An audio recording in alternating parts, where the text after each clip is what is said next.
Recorded Books and RB Digital present Stormsong by C.L. Polk, narrated by Maura Quirk.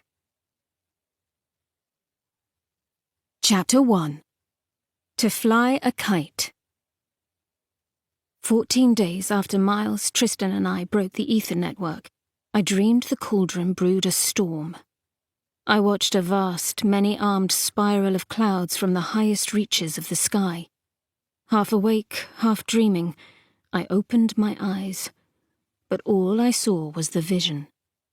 The storm pinned down my arms and legs as it grew larger, impossible as it swelled hundreds of miles wide.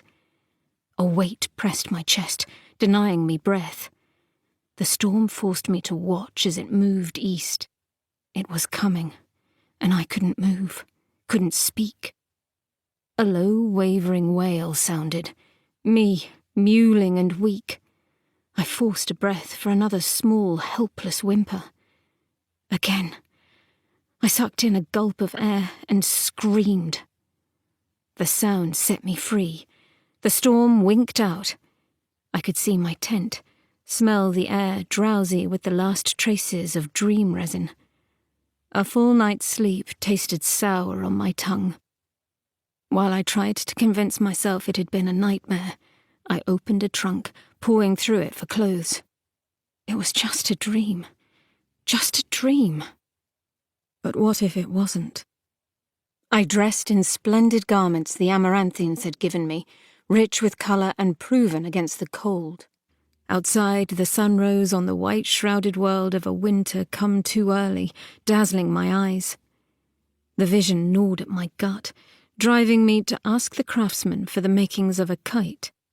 I took sturdy twine, dowels, glue, and wings of bright yellow paper up the stone-crowned slope of Bywell Rise. My fingers knew the task by heart, even if they numbed in the too chilly air. I'd been making scrying kites since childhood, under my father's watchful eye. As I waited for the glue to set, I stood in the wind and put my back to the sunrise. Below me, the Amaranthine camp ringed the hill with colourful domed tents dyed saffron, scarlet, summery green, and the largest pavilion dyed in deep indigo and patterned with a scattering of stars.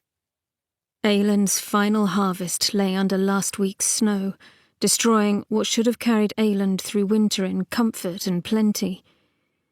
I hadn't been with the Circle the night they stood against the storm. Ayland had needed me, and I hadn't been there. The soft crunch of snow under heavy-soled boots pulled me from my thoughts. Tristan Hunter climbed the hill to crouch by my side. I glanced at him, but turned back to the horizon as he pulled a carafe from a leather sling. "Good morning, Tristan." "Good morning, Grace. I see you roused from a screaming nightmare to climb the rise and fly a kite." Tristan opened a glass jar filled with the roasted root tea Amaranthines used to stay alert. Steam caressed my face as I took a sip, the bitterness of the root mellowed by the spices that joined in its brewing. "It's for a spell." The tea warmed my stomach. "I'm being foolish, but I have to know if I had a dream or a vision. Oh, solace, I needed this." Tristan waved off my thanks. "And you need a kite for that. Tell me more about this spell. Wait." The air took on the scent of summer grass and meadow flowers, a smell that spread from the waystones behind me. Tristan loosed his sword and dagger, moving to face the stones. "Who approaches?" Tristan asked. A man emerged from behind a sentinel stone at the top of the hill, pausing with his hands well away from a hip quiver. A winter breeze set the hems of his scarlet and saffron robes to fluttering. "Tristan, what is this? Did the Grand Duchess send a party after you?" Another Amaranthine. I stood up.